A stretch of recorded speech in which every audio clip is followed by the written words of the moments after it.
Hello YouTube, fellow subscribers and model railroaders alike. Well, my GP38 from Atlas, my chassis system 4827.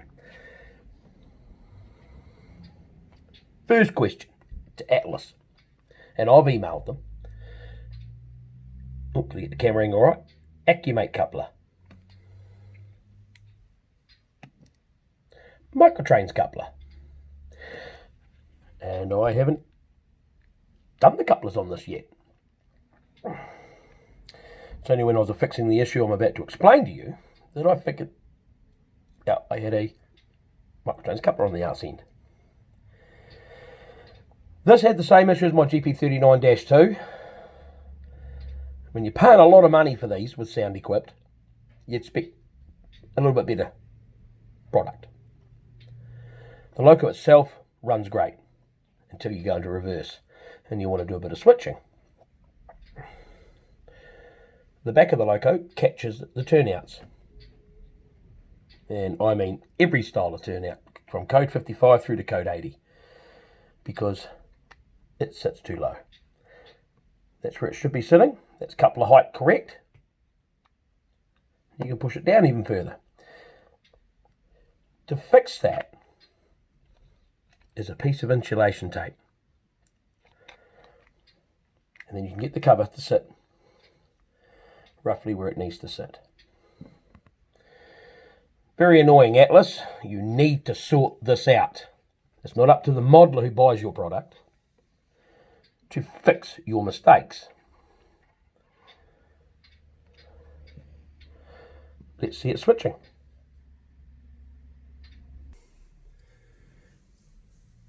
Rightio, it's back on the rails. My lovely wife's holding the camera. I've got to get better at doing my videos.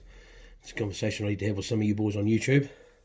As you can now see, the cover's even all the way through. Where before, the cover sits like this. Sits on an angle. Like that. So let's fire these up.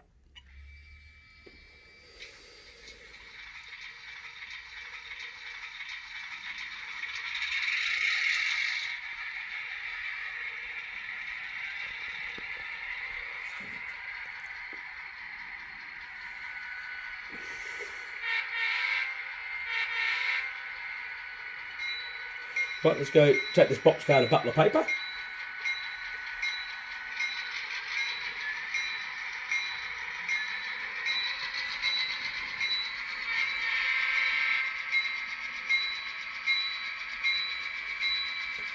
Now we do run fairly prototype switching on this layout. And that's one good thing sound has done for everybody. It allows you to have a little bit more realism in your switching. So you've got a conductor and an engineer during a typical operating session. One on the throttle, one doing the turnouts and calling out to the loco engineer.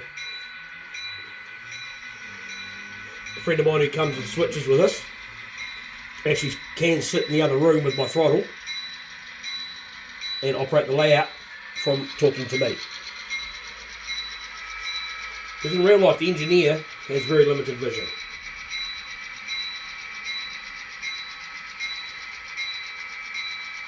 So prior to fixing this loco, it wouldn't run through these turnouts at all in reverse, and would even jam up coming back and forward.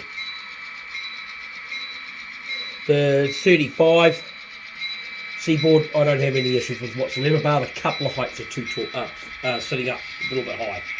That's an easy fix.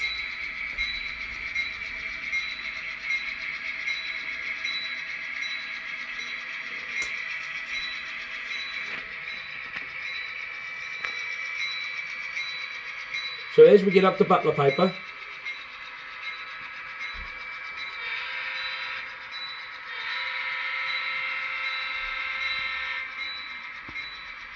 turn on blast on the horn.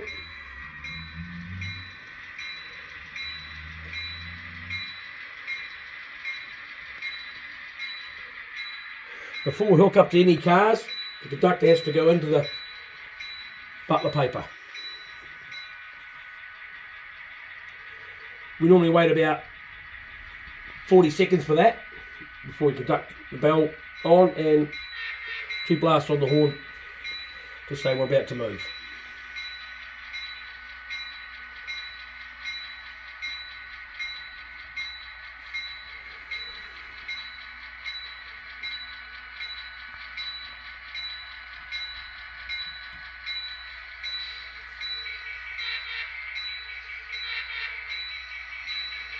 Now we're going to pull forward after we've charged the wagons with air, which we normally wait about 15 seconds.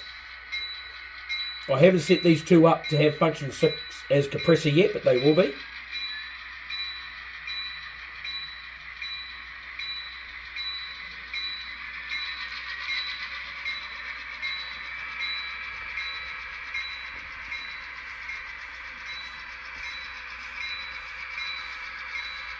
Now, due to the file size, we're going to have to cut this off and do a second video.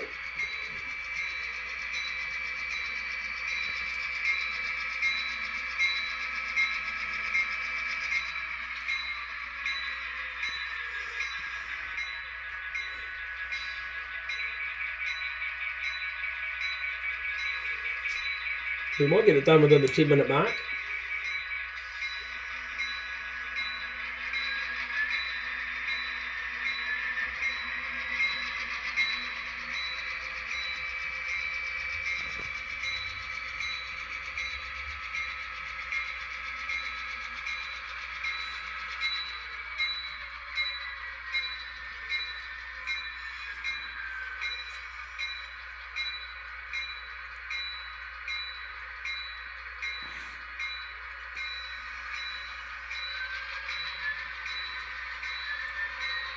There we go, we're going to pull forward.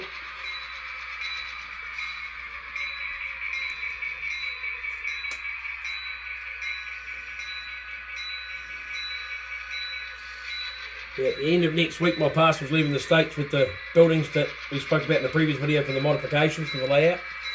So the Denny's restaurant will be going. And my wife is smiling because she's taking credit for the picture theatre that's coming. The Windows Scenics built up picture theatre.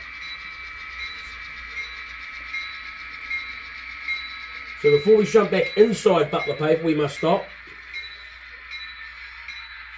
I'm going to place a red LED indicator light up into here into the building.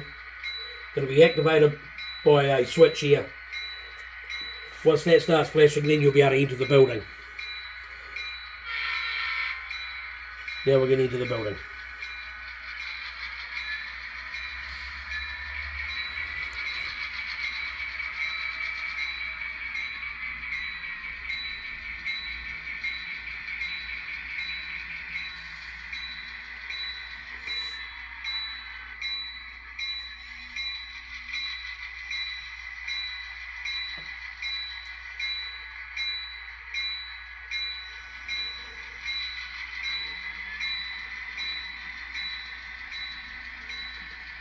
Track's a little bit dirty at the building, I've got to clean it, sorry.